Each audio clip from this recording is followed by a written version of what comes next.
Hi, our next speaker is Jake. Jake was part of the Yale class of 2021, graduating and earning a BA in American Studies. He also completed a pre-med post-bac at Bryn Mawr College in 2021. He's currently an M1 at Robert Wood and interested in developmental pediatrics and psychiatry. He is here tonight with his talk called How My Brother and Musical Theater Inspired My Medical Journey.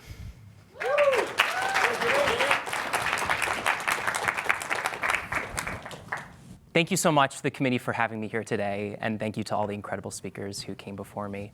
Again, my name is Jake. I'm a first-year medical student, and today I want to tell you a story about how I spent 5 years trying to tell a story that wasn't really my story to tell. Before I pivoted towards a career in medicine, I was intent on pursuing a career in acting and writing for musical theater. When I was in college, I wrote and produced a musical that I wrote about my brother, Sam. Sam is one of the kindest people I've ever met, and anyone who meets him is instantly charmed by his sense of humor, his warmth, and his compassion. And Sam also has autism. Sam was diagnosed with autism when he was around 2 years old in 1997. And there's a common saying in the neurodivergent community attributed to Dr. Stephen Shore, who's an autistic self-advocate. Dr. Shore says, if you've met one person with autism, then you've met one person with autism.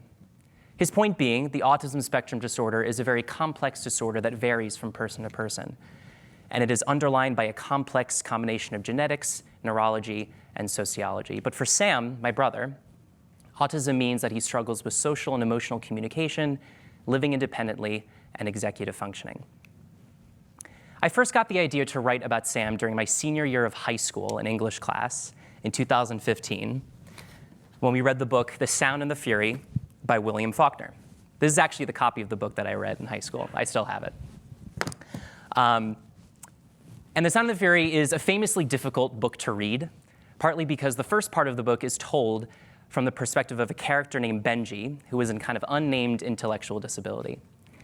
And I remember so clearly the difficulty with which my classmates and I tried to parse through and understand Benji's language.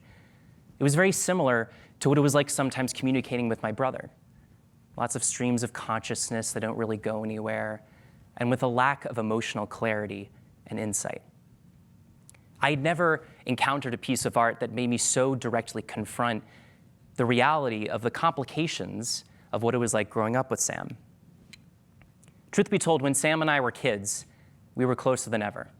We'd watch the same movies, play the same games, laugh at the same jokes.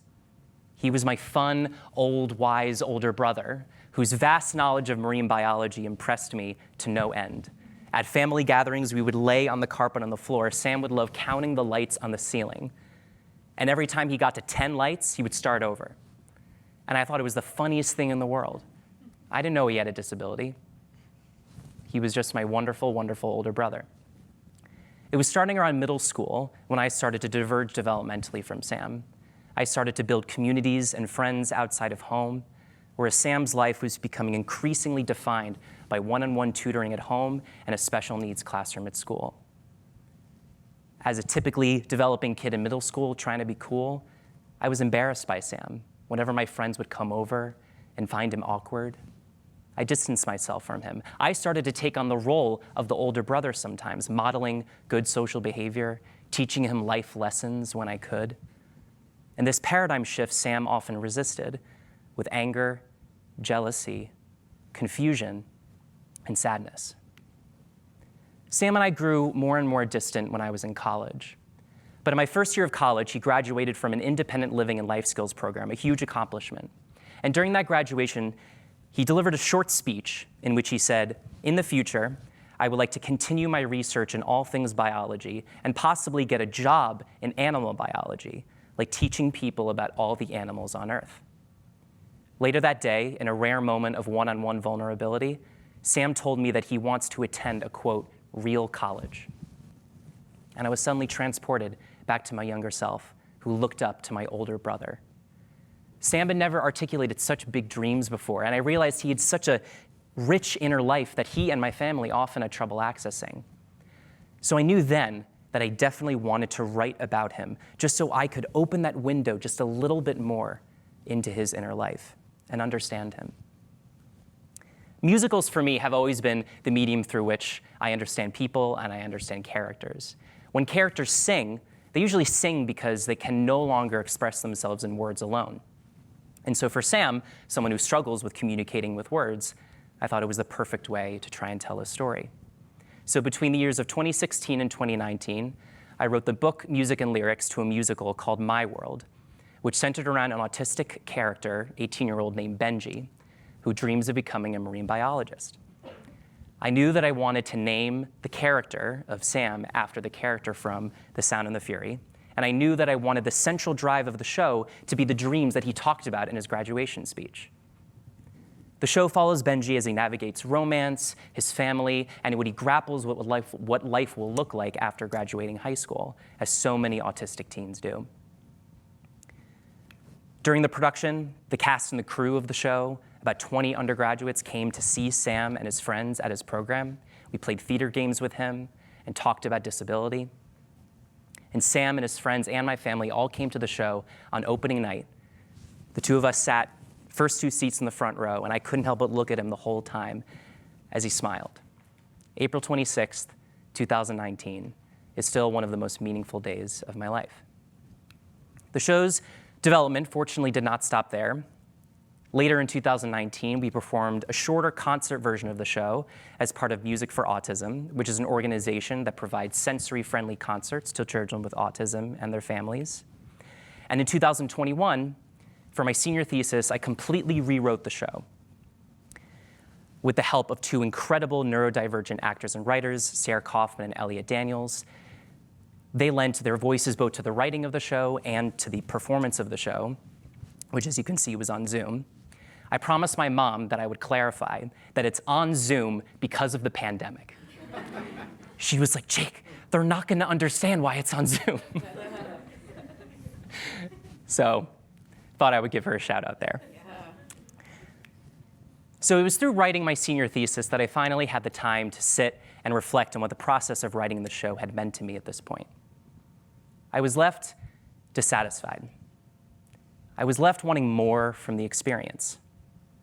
I realized what I loved most about the experience was interviewing over a dozen neurodivergent adults about their experience in the spectrum and feeling grateful that they trusted me with their vulnerable stories. I loved talking to clinicians about autism and disability and the research and how it's changed even since my brother was diagnosed. I loved reading testimonials from autistic self-advocates, Sarah Kerchak, Naoki Higashida.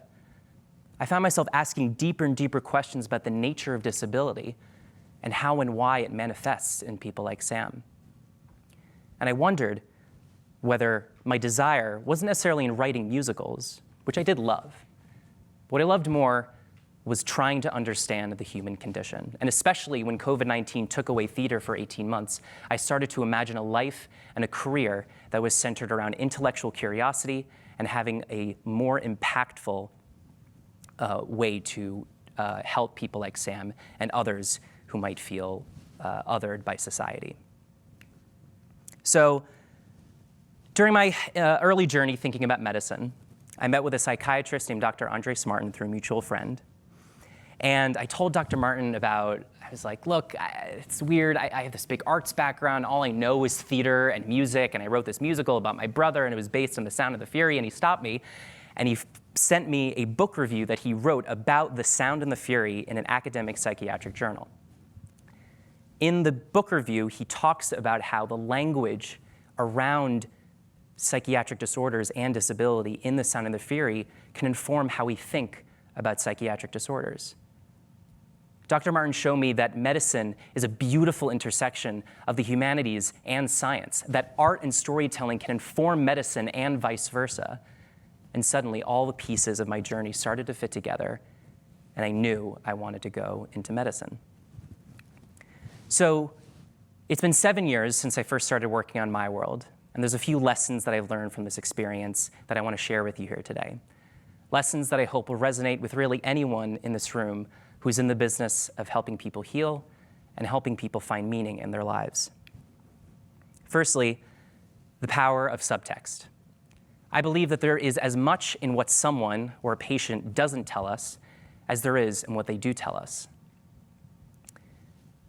In my world, the story that I was trying to tell in the beginning was a story that celebrated Sam's strengths and imagined a world in which all the dreams that he talked about in his graduation speech could be a reality. But the story that I couldn't tell, but might have been more appropriate to tell, was a story of guilt for leaving my brother behind developmentally, a story of longing for a version of my brother that I didn't know had a disability, and a story of grief for the idea that the version of Sam that I write about might never actually come to fruition. Ironically, the hardest character in the show for me to write was the character based on myself.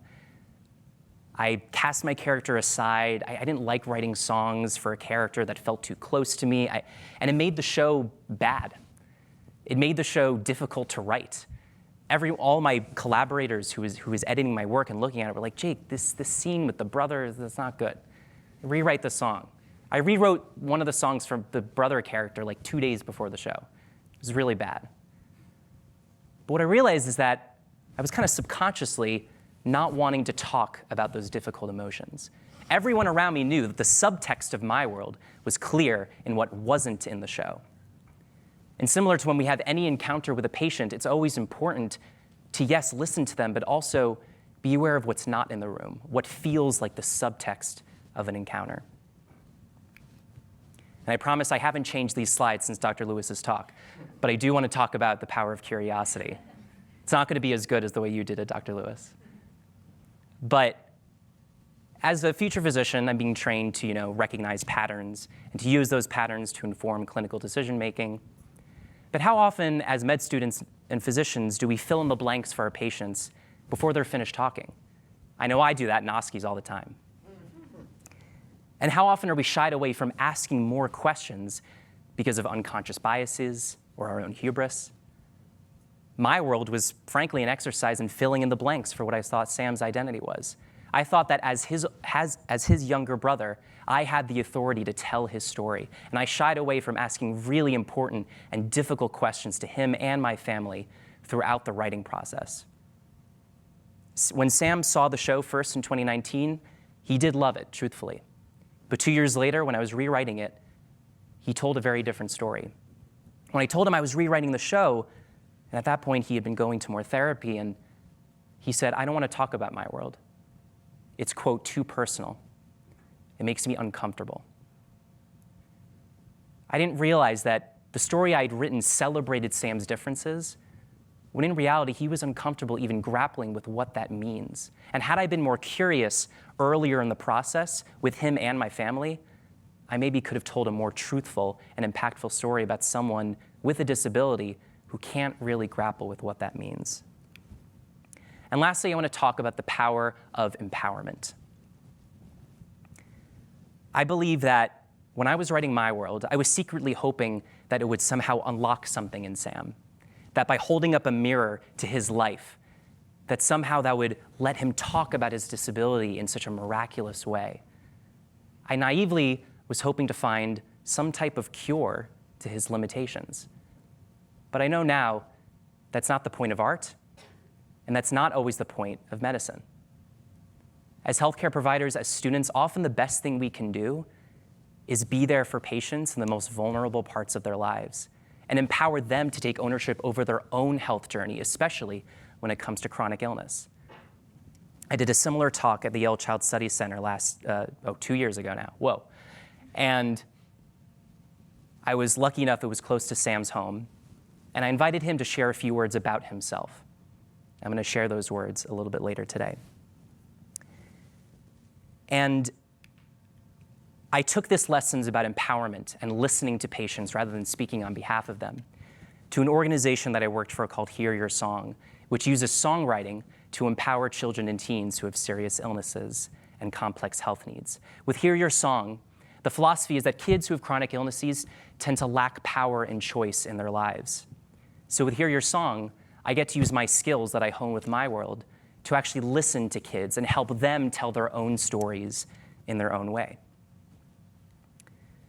So overall, the goals of an artist, musician, musical theater writer, and the goals of a physician are not quite as different as they might appear.